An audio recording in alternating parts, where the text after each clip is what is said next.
Hello everybody, welcome back to another video, and today we're going to be talking about a film that's somehow growing me. One I never thought was going to grow me, one I thought I was always going to dislike.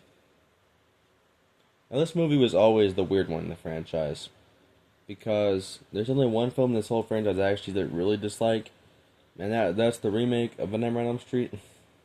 But this film is the one it's the sixth one, so you probably know what I'm talking about.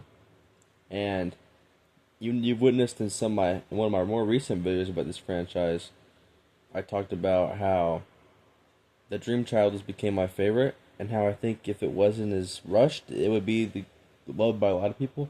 And I was seeing the praises for that film a lot because I truly think that was not what made this franchise fall off, because it made its budget back, and I think it even made more than its budget.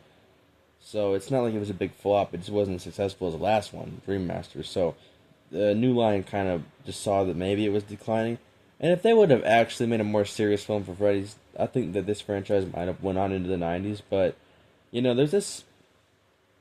Upon rewatch of Freddy's Dead, it is dumb, but in a true sense of it, it really does feel like the end of this franchise. To me, since Freddy's Dead is a crossover, a lot of times to me it's not canon officially. And that means to me the series really ended its original timeline with this film. I love Freddy's Dead, Freddy vs. Jason, but I don't think it really fits. I mean, the whole thing with Springwood getting its population back in 4 years is a big plot hole. And obviously, New Nightmare was in its own timeline, like the real world. And then, whatchamacallit, the remake was... Yeah, let's not even get into that. I'm not ready to rant again. I know that's pretty bad. That I always that movie ends up getting brought up into these reviews somehow. But the thing with Freddy's Dead is, one, I never, upon listening to the soundtrack, it's got a really great soundtrack. Now that's not a part of the film itself. That's a great part about the movie and its promotion and the LP and stuff. But it's still not the big factor. So let's get into stuff I've grown to like with this film.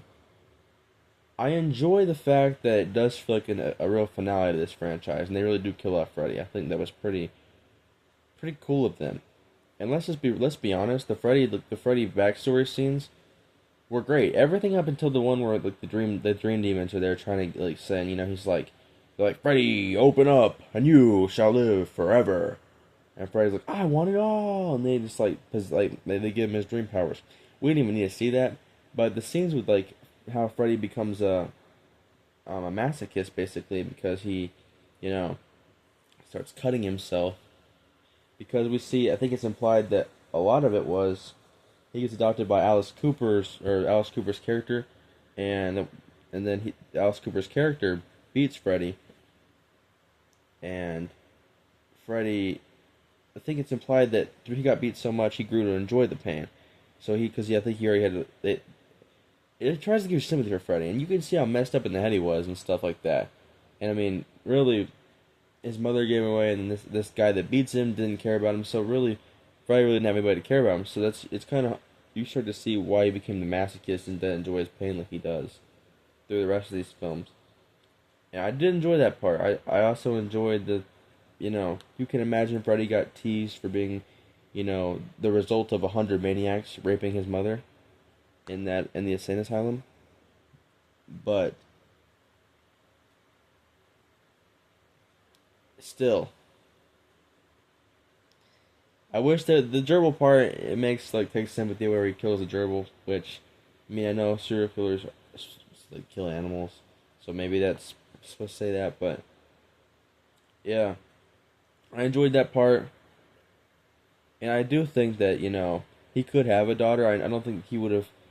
I think it would have made sense more if it was like a daughter he really never knew he had. But I think Maggie, she's not that bad of a final girl. She's not, like I said, she's not Alice. She's not Kristen. She's not Nancy. She's not Jessie.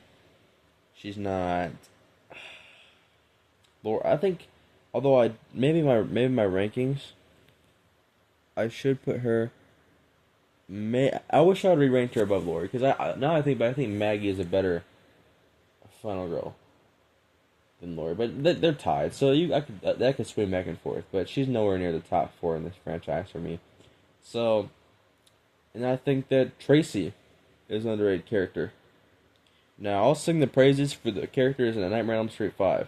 I think Greta, Mark, and Yvonne are really great. Like their relationship, they feel like friends. They don't feel like just characters. I hear so much stuff thrown to them and stuff, but they're not really one note characters. I know Greta's her mom wants her to be a model, but she doesn't like look down on Mark, the comic book guy. It's like they're truly great friends, and they all said she cared about him and stuff. And but these the characters in Freddy's Dead are not the same way. I think Carlos is okay. I do enjoy Tracy. I think she's a pretty decent character, especially with the sick trauma she has to go through and she goes through. Because her dad I think it's implied her dad was a piece of shit, and not a piece of shit that that kind of piece of shit, that EDP type piece of shit, he can screw off, but I think she does really really good towards the end. I think really all this film needed to. I know Rachel Talle, she wanted to make a film that was more comedic because it's very influenced by Twin Peaks and this crazy town sort of thing. And then there's some stuff like Roseanne showing up, which I don't understand. I know it was a cameo, so I'm not gonna fault it. But I mean, so far the pros are. I think Maggie's great in this film. I think she's okay. I like Freddy's backstory. I think Tracy's all right. I think Carlos is fine. Doc's a fine character too. He's not really memorable. I wish we could have brought back an older character. I know there was an idea of having the Dream Warriors come back, which would have been so cool to see the ghosts of maybe Nancy appear as this. Because I think originally I'm glad that Rachel Talle stepped in because they were gonna try to kill Alice off, but that would have been in Nightmare on Elm Street 6. And that was before they actually had the script out for Freddy's Dead, and which, I'm glad Alice got her happy ending because she deserved it after all the crap she had to go through from Freddy. And, great final girl. But, overall, I'm glad. That one really just felt like the end of the series. I don't know what people call that comedy, but let's see about this one. I think that Freddy, if you would have turned the comedy a little bit, this would have been a great film. And it made the kills more graphic and stuff, and more horrifying. I still think that Carlos's death is, besides the nail and chomp, it's pretty disturbing. Spencer's death obviously is that the weird Nintendo trippy 80s type thing. Then he goes into the TV and he's playing an old style NES game. So I mean that was really dumb, but yeah, I mean you could have done if you would have done some more imaginative stuff and not have changed the way Freddy's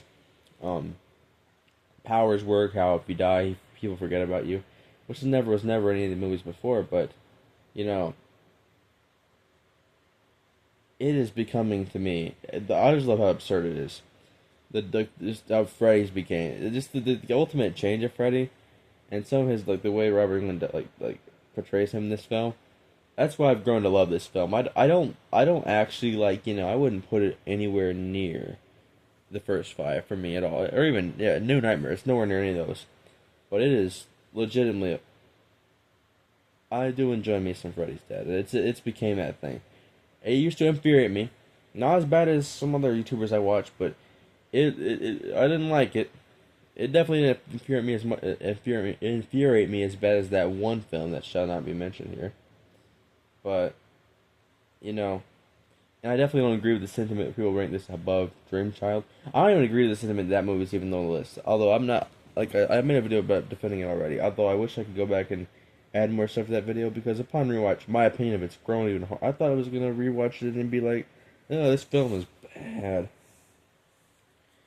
And I will be making a video, my last Elm Street video for a long time about why I was wrong about Freddy's Revenge because I've grown to like that film too. So we will see when I make that. But until then, I love you guys.